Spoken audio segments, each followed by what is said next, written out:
जो है इसका जो नेक्स्ट फिजियोलॉजिक इफेक्ट है वो एंटीबायोटिक जो इफेक्ट है। बेसिकली अगर हम E4 डोज यूज़ करते हैं तो उसमें हमारे पास जो एंटीबायोटिक इफेक्ट जो है वो प्रोड्यूस होता है कि जो बैक्टीरिया जो ये वाली चीज़ें होती है ना ये किल हो जाती हैं, और ये हम बेसिकली ओपन वूंड जब उसको ट्रीट करना होता है ना तो ये उस कंडीशन में हमारे पास इफेक्टिव होता है।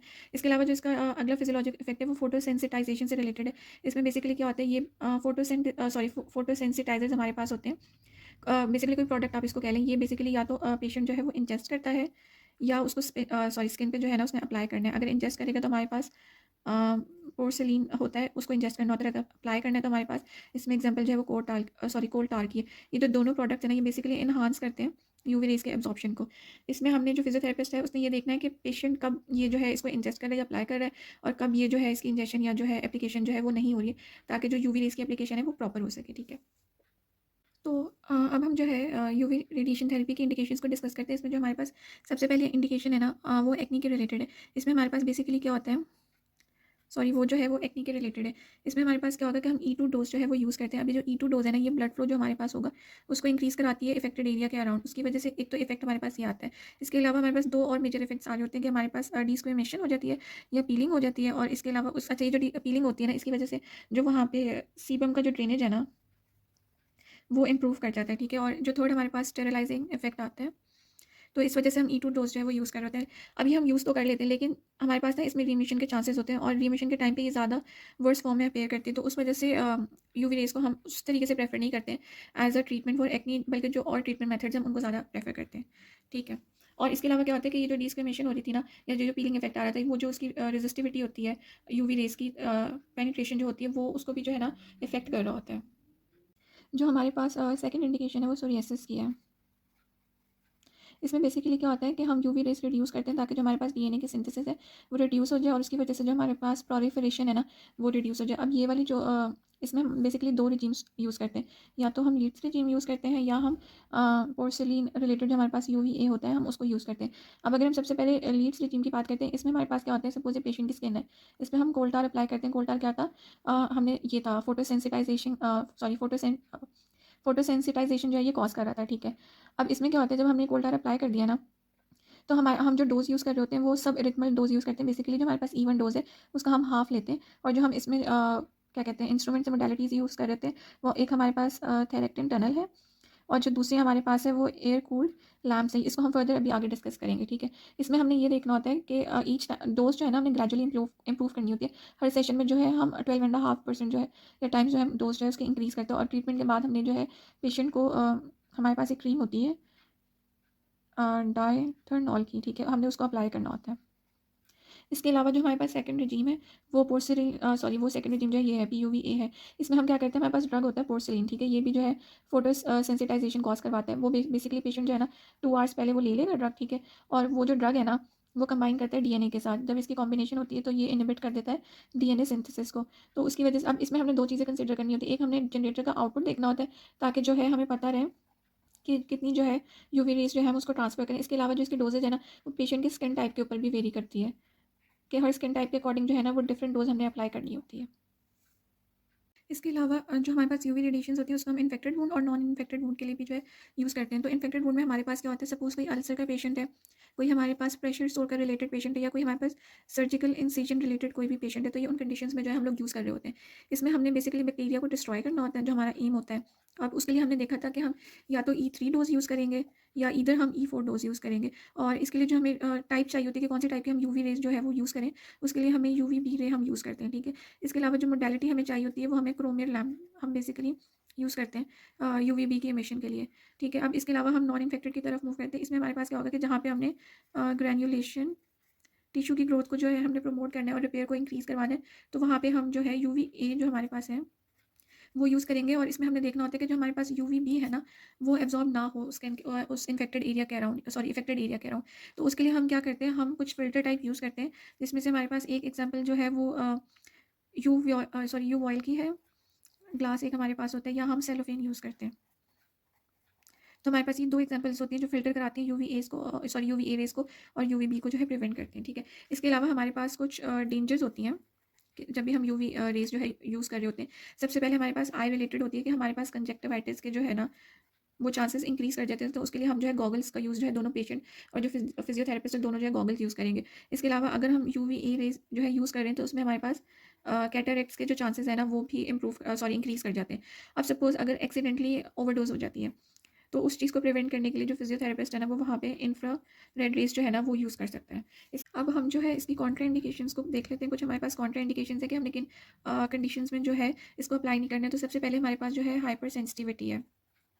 इसके अलावा हमारे पास अगर तो डीप एक्स-रे जो है थेरेपी हुई हुई है पेशेंट की तो हमने एटलीस्ट 3 मंथ्स तक जो है ना यूवी रेज़ का जो ट्रीटमेंट है ना वो नहीं करना है। इसके अलावा अगर हमारे पास सर्टेन कंडीशंस हैं, स्किन कंडीशंस है लाइक एक्जिमा हो गया है, तो उसमें भी जो है हमने यूवी रेज़ को जो है अवॉइड करना है। इसके अलावा अगर हमारे पास इरिथमा है और ये जो है ये रिज़ॉल्व नहीं कर रहा है, तो हमने जो सेशंस है उसको स्टॉप कर देना। तो ये हमारे पास इसकी कुछ कॉन्ट्रा इंडिकेशंस हैं। अब हम जो है बेसिकली टेक्निक देखते हैं कि हम किस टेक्निक के थ्रू जो है यूवी रेज़ की जो है ना टेस्ट डोज़ है ना वो डिसाइड करते हैं। अब जो डोज़ है ना ये 2 फैक्टर्स पे डिपेंड करती है कि ईदर डिस्टेंस हमने वेरी करना होता है या फिर हमने टाइमिंग वेरी करनी होती है। इन 2 फैक्टर्स के ऊपर जो है ना इसकी वो रिलाई कर रही होती है। अब हमारे पास कुछ मोडेलिटीज़ होती हैं। सबसे पहले जो है वो एयर कूल्ड लैम्प है। इसमें हमारे पास क्या होता है कि हम बेसिकली एक सूटेबल एरिया कोई भी ले लेंगे। सपोज़ फोरआर्म ले लेते हैं, सही उसका इंटीरियर एस्पेक्ट हमने वहाँ पे जो है ना डिफरेंट होल्स कट करने होते हैं। अब वो जो होल्स है ना जो उसमें मिडल होल होगा ना वो ऑलमोस्ट 2 बाय 2 सेंटीमीटर का होगा। और जो उसके एक साइड पे होल होगा वो स्मॉल होगा और सपोज़ ये लेफ्ट साइड का होल जो है ना ये लार्ज होगा। अब इसमें हमने ये करना है कि हम जो लैंप है ना उसका जो हम टाइम है अगर हम इवन डोज़ ले रहे हैं तो हम उसका इवन टाइम सेट कर देंगे और हम उसका जो है एक स्पेसिफिक डिस्टेंस सेट कर देंगे। सपोज़ हम 100 सेंटीमीटर ले लेते हैं डिस्टेंस। अब एक स्पेसिफिक तो हम कैलकुलेट कर लेंगे। अब बाकी हमने किस तरीके से कैलकुलेट करना होता है उसके लिए हमारे पास एक लॉ इनवर्स स्क्वायर लॉ हमारे पास एक यूज़ होता है जो बेसिकली हम यूज़ करते हैं टाइम कैलकुलेट करने के लिए ई 2 ई 3 ई 4 या ई 1 का भी।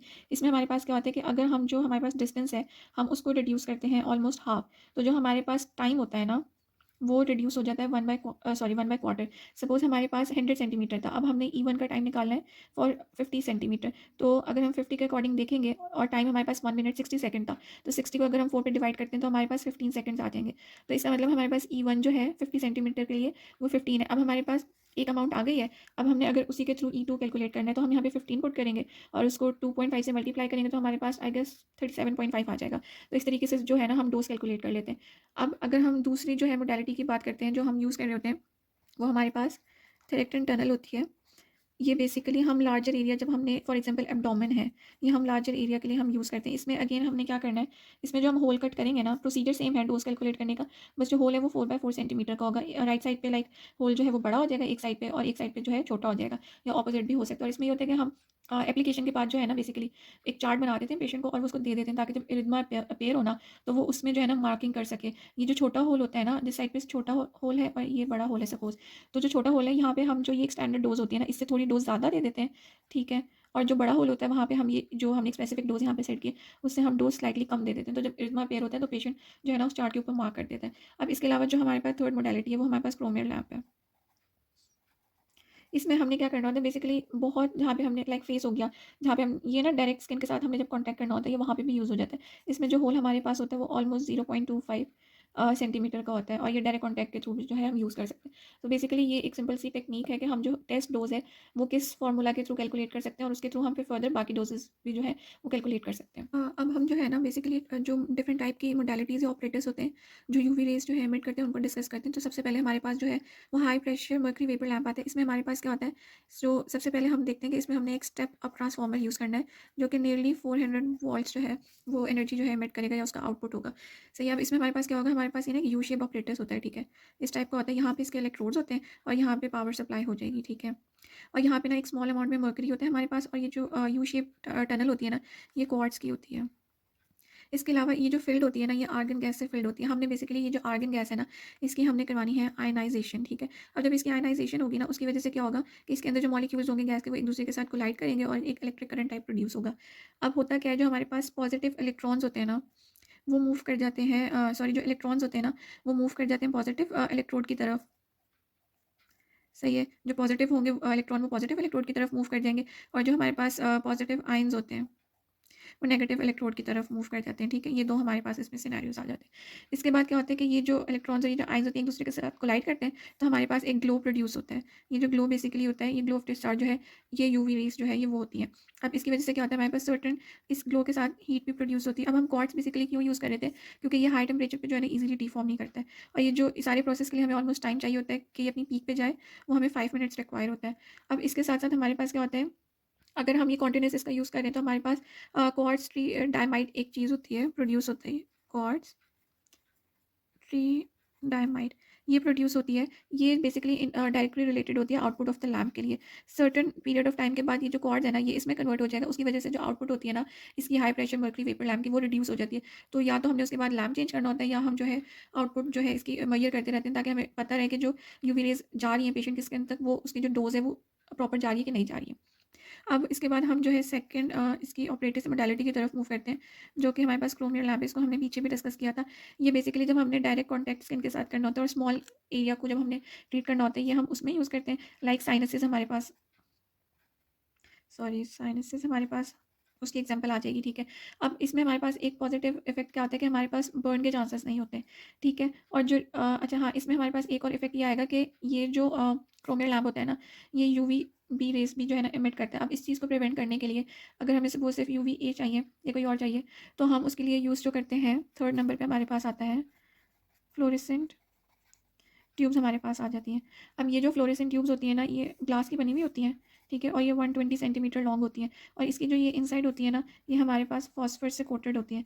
अब ये जो फॉस्फर होता है ना, ये बेसिकली कॉन्स्टिट्यूट करता है कि किस स्पेक्ट्रम की जो वेवलेंथ है ना, वो प्रोड्यूस हो रही है। अगर ज़्यादा ये एब्जॉर्ब करेगा, अब ये जो फॉस्फर होगा ना, ये यूवी, ये जो हमारे पास बी रेज होती हैं, या जो शॉर्टर वेवलेंथ की वेव्स होती हैं, उन्हें एब्जॉर्ब करता है और उन्हें जो है ना एमिट करता है एज लार्जर वेवलेंथ के फॉर्म में, या यूवी ए जो हमें चाहिए होती है उसके फॉर्म में एमिट करेगा, ठीक है। इसके अलावा हमारे पास एक और एग्जांपल आ जाती है, इसको भी हमने पहले डिस्कस किया था।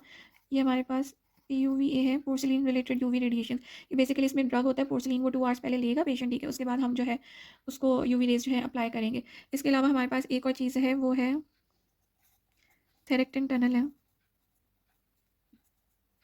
इसमें हमने क्या करना है कि एक सेमी सर्कल सा हमारे पास ऑपरेटर्स होता है। इसमें हमारे पास 1 2 3 4 हमारे पास फ्लोरेसेंट ट्यूब्स जो है ना कनेक्टेड होती हैं।